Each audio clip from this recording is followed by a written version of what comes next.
Long ago, beyond any map, there was a forest called Silverwood.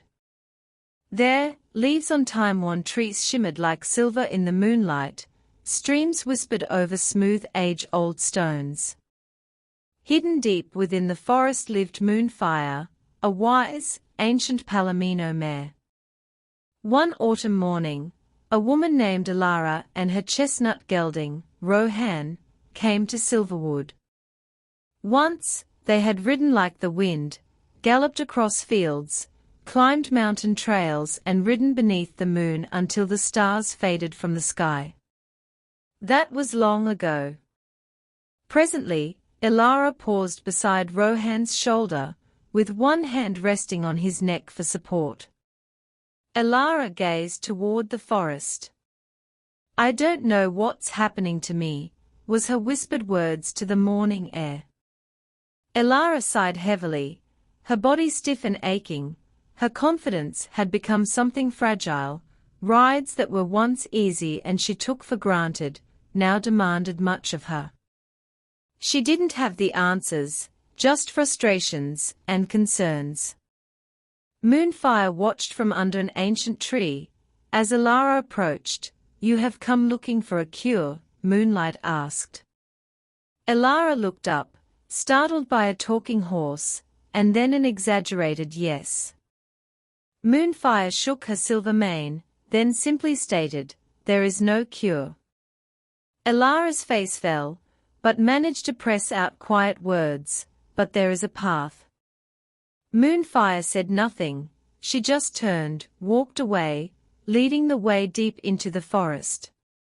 Elara silently followed, still leading Rowhan. At the center of Silverwood stood a stone pedestal. Upon it rested a saddle. Moonfire stopped there, waiting. It was unlike any saddle Elara had ever seen. "The Enchanted Saddle," Moonfire asserted. Elara tentatively reached toward it, asking, "Will it make me ride better?" "No," Moonfire asserted. "Will it make me younger?" Elara inquired. Moonfire gave a quiet laugh, "No." "Will it take away my pain?" Elara started to plead. "No," was Moonfire's response. Elara frowned, "Then what does it do?" Moonfire paused, and regarded Elara, then explained, "It shows what you carry. Put it on your gelding, you will see." Elara obeyed, and mounted Rowhan. The moment she settled into the saddle, the forest changed.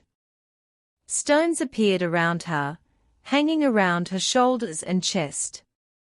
Words glowed across their surfaces. "Too old. Too stiff. Too late. Not good enough." Elara stared, dumbfounded, shocked, then exclaimed, "I don't carry those." Moonfire looked at the stones, calmly responding with, "Do you not?" Elara opened her mouth, then promptly closed it. Moonfire pointed toward a narrow path between the trees, then commanded, "Ride." Elara nodded, and trotted Rowhan briskly into the eerie forest. At first, the forest was silent, no birdsongs, no rustling leaves, only Rowhan's hoofbeats, and Elara's shallow, tense breath. She realized she was holding it, so let it go fully. One of the stones became smaller. Elara stared. She breathed in again, deeply, fully, allowing as much oxygen in as she could, then exhaled slowly, deliberately, calmly, fully. The stone cracked, then disappeared. Rowhan's ears flicked back toward her, as Elara whispered, "All these years, I forgot to breathe." Elara looked back, and could see Moonfire silently watching. Elara continued along the path, soon approaching on a sunlit meadow. A fox stretched out lazily on the grass. A deer moved slowly beneath the trees. A rabbit paused before hopping back down its hole. a small bird jumped gently in the long grass searching for tiny grass seeds. Elara watched the animals move. No creature ashamed of taking its time.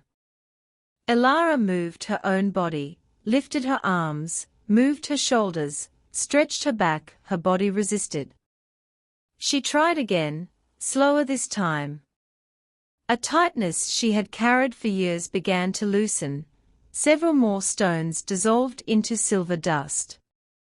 Elara looked at Moonfire. Why did nobody tell me? Moonfire's ears twitched, and then, perhaps they did. Elara looked down, contemplating. Maybe I've always been too preoccupied. All three continued along the forest path, then reached a perfectly still lake. Elara leaned over the water. She expected to see her own reflection. Confused, she instead saw Rowhan. Not his chestnut coat, or his dark wise eyes, she saw what he felt. Patience. Trust. Kindness. Something else. Acceptance. Elara's eyes filled with tears. She recalled many times she had ridden, disappointed in herself, comparing herself to her youth.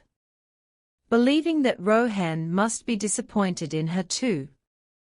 But Rowhan had simply been there, with her. All at once, the lake shimmered, more stones vanished. Perplexed, Elara pressed on with the journey. Moonlight following along behind them. At last, they reached the heart of the forest. I still don't ride the way I used to, Elara started to say. Moonfire smiled, you were never meant to.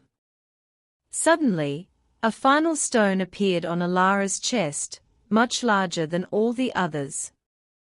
Across its surface the words, "Become who you were." Elara stared at it, thinking. For years, she had been trying to return to her youth. She placed her hand against the stone. Elara murmured, I can't.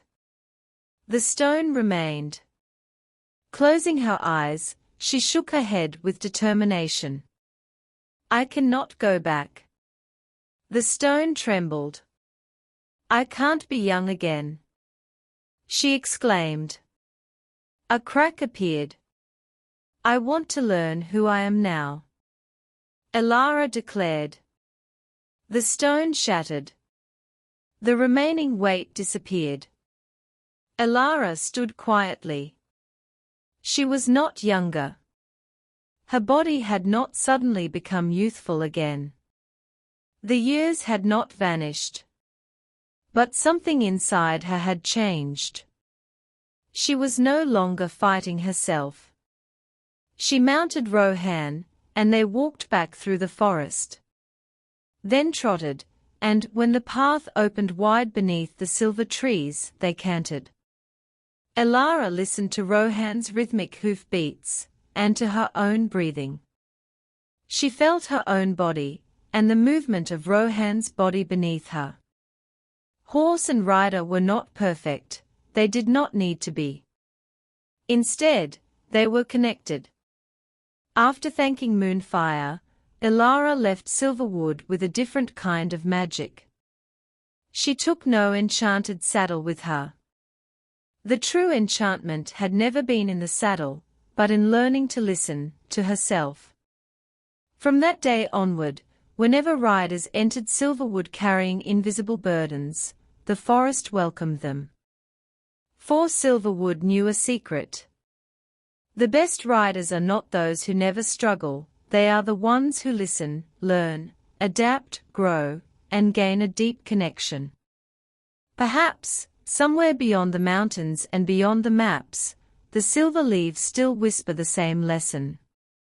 You do not have to become the rider you once were in your youth. You can learn to ride as the person you are now.